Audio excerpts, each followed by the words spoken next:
Hey man, I had a great lift today. Great lift. Enjoy that footage. Enjoy that raw, hardcore, unedited, unfiltered, untethered footage that you are about to have just all up in your fucking eyes. Enjoy it. I wish I could redo that. I can redo it. That's not how we do it here. We keep it raw. I'm not editing it out. I want to. In my head I can just reshoot this, but I'm not going to reshoot it. We're here. We're here. Mistakes happen. Things happen. Sometimes you grab your eyelids and you say raw.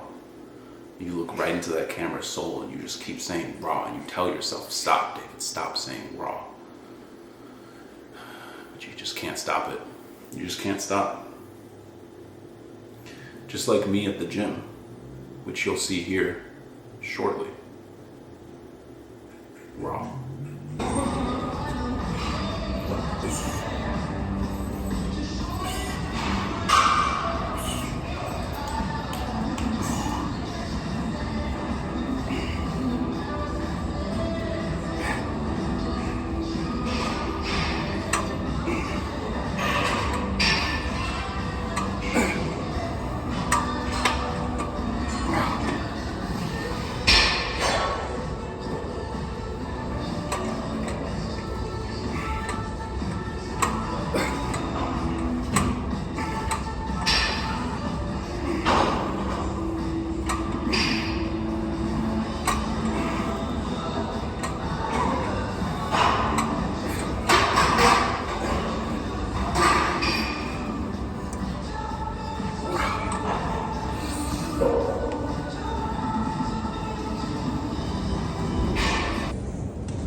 Okay, I think we're good. No, don't go. Damn it. I didn't want to have to do this alone. That's life as a cat owner, man. Sometimes you never know. Oh no, she's turning around. Okay, she's coming. 1 second, guys. 1 second. Come on. There's a lot of things I can do alone, but this is not one of them. Thank you. All right. Now we can get started. I actually don't have... I wish I had something to say. I wish I had something profound to say anyways. I got stuff to say, but I don't know that it's exactly profound. I crushed it on incline, which is actually pretty profound now that I'm really sitting here thinking about it. 2 plates. I don't know how many reps. A lot of reps. When it comes to certain lifts, basically anything outside of the big 3, bench, squat, deadlift, I don't really... I mean, I count reps because I just can't avoid it mentally, but I'm not super, like dedicated to getting X amount of reps. I basically want to hit like a minimum threshold. And once I do that, I'm pretty happy. And I just want to, maybe not burn out on every set, but get pretty close to failure. So I might go into something thinking I got 8, but if I get 10 or 12, then so be it. Or I might go into something thinking I have 12, and I might start to fail at 9. It doesn't really matter to me as long as I know I'm hitting that muscle and ultimately creating the wear and tear, the damage on that muscle that I need to induce growth. I don't really care. So as long as I'm doing that, I'm good. Which is exactly what I did today, what I did with incline. I want to say each set was at least 7 reps. I'll say at least 7 reps minimum. And then I believe on a couple, I got 8 and maybe up to 10. So I feel really good about that. I think my weight is only at about 197, somewhere between 197 and 198. It's like kind of floating around right now.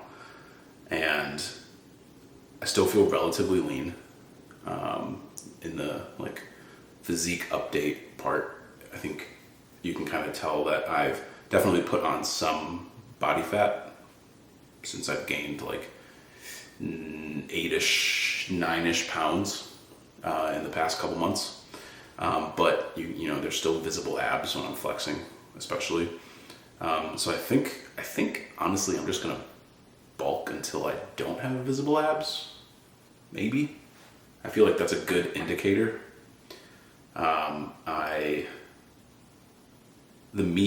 The weight class for the meet, which is going to be December 7th, is 198.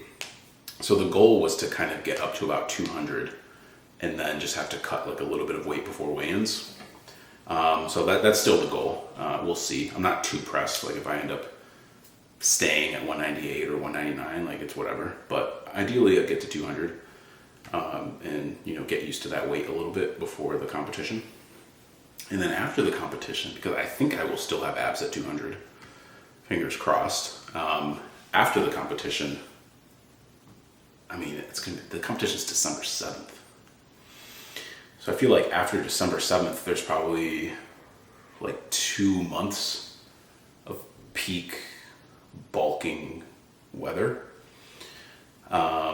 And so, yeah, I think I'll just use the rest of December, certainly the rest of January, and maybe half of February to gain some weight and maybe get up to like 205, something like that, I was actually 205 last year, or maybe 2 years ago at this point, 1.5 years ago.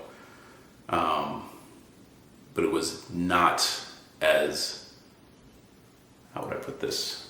It was a sloppier 205 than I think this 205 would be.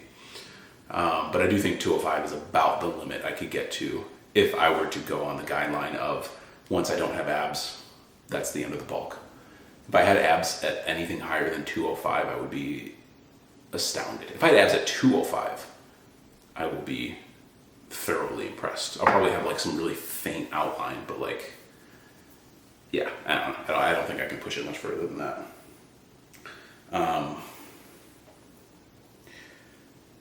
yeah, so I'm pretty pumped about that. I feel like I had something to say. Oh, yeah. I was going to say, you would think you can push a bulk all the way through February, because I mean, in Chicago, February is like the worst month of the year. The worst. It's the shortest days. It's the coldest. Like, the sun is setting at like 4:20 or something p.m.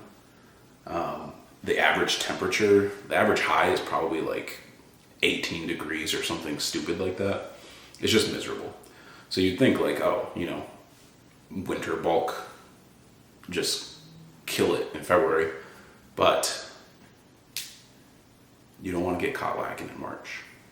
Not that March in Chicago is like beach weather, but there are vacations in March.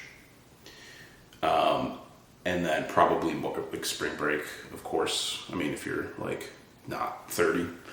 And then on top of that, April and May are right around the corner. You don't want to start your cut in March. Let's say you have 15 pounds to lose and you're doing it in a healthy manner. That's like a pound a week, roughly. Well, if you start in March and you're trying to lose 15 pounds, let's assume 4 weeks per month. You got March, April, May. That's 12 pounds. You lost 12 pounds and now it's already June. So now you got 3 weeks into June before you like reach that 15 pound threshold, which is not the end of the world, but it's not ideal. Depending on where you're starting from. Like, I will probably want to lose, let's just say 10 pounds roughly. But let's say 15. I'll probably want to lose 15 if I get to 205. But I'll probably start to feel pretty good about myself around that like halfway mark, 7 pounds or so. So if that's the case, like if you're going to be happy with yourself a third of the way through your cut, but you just want to keep going just for whatever, just for your own reasons, then that's one thing. But if you have a goal weight for the summer and that goal weight is the weight you need to be at in order to be confident, then you want to start that earlier, you know. Or you go to therapy and be confident at any weight, but one of the two. Something's got to give. Something has to give. And it's probably going to be the weight. But anyways, happy with the physique, happy with the weight, happy with the lifts, and just happy in general, man. Pretty happy. Basketball started again. So like that's always going to lift my mood. Even if I'm not watching it, just having all the podcasts in the world to listen to, and they're all analyzing what's going on. Like, I can just follow the NBA without even watching the games. But then and on top of that, I'm watching the games. So I was about to complain about the fact that I don't really have a show right now because I just finished Hunter x Hunter, and I tried Demon Slayer, and I thought it was cool. One of my friends before I started was like, don't even bother, it's not for you. And then I started it and I watched like 2 episodes and I was like, this is pretty sick. And I was like, fuck you, you don't know me. Well, he might have been right. He might have been right. Something about it's just not pulling me back in. Eventually I'll probably give it another shot and watch a couple more episodes. But now that basketball started, like, if it's 5 o'clock and I'm chilling and want something to do, I'm just gonna wait till 6 when all the games start. So, whatever. Lakers 2-1. I think their over-under was like 50 games. That seems ambitious considering the fact that Luka Doncic is already injured for a week, or a minimum of a week. They said he's going to be reevaluated in a week, which is kind of scary. And LeBron James has sciatica, which I'm a little bummed about because now my back doesn't hurt so much. And that was the one thing we had in common. So I'm gonna have to figure something else out. My back is feeling way better. Like usually it would feel pretty good during the day, but in the mornings or like in the middle of the night, I would like adjust in my bed and it would just kill me. Or I'd wake up in the morning and literally just to go pee, like I'd bend down to lift up the lid and I gotta like put my hand on my knee to support myself because it just, something about the motion of like pushing my hips back a little bit was killing me. So I know that's something everybody wanted to hear about. So I just thought I'd give a little update. Future David's going to care about that. Future David is going to be like, damn, I had these problems at 30. And now I'm 40. And I'm a billionaire and I have a bionic body and I don't have to worry about anything. So I always want to remember these days where I was, struggling a little bit, because I want to stay humble, I want to make sure I stay humble. And that's what it really comes out. That's what lifting is all about, is staying humble. It's not getting jacked. It's not looking freaky. It's not having to turn sideways just to fit through a normal door frame. It's about staying humble. And that's my message today. Absorb it. Absorb it and love it. And love this. Take a look at this and love it. And love it. Peace. I hope no one ever sees that, because I would get roasted.